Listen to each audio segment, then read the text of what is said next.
You ask Tiger to calculate. This deals with linear inequalities with one unknown. The final result is W smaller than 72. Let's solve it step by step. Group all constants on the right side of the inequality. Subtract 39 from both sides.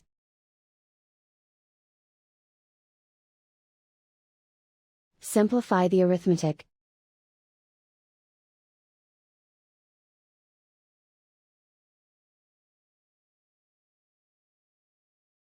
Isolate the W. Multiply both sides by 8.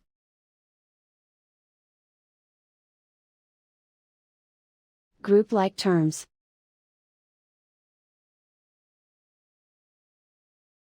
Multiply the coefficients.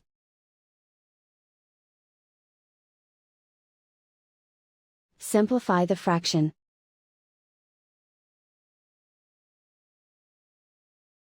Simplify the arithmetic.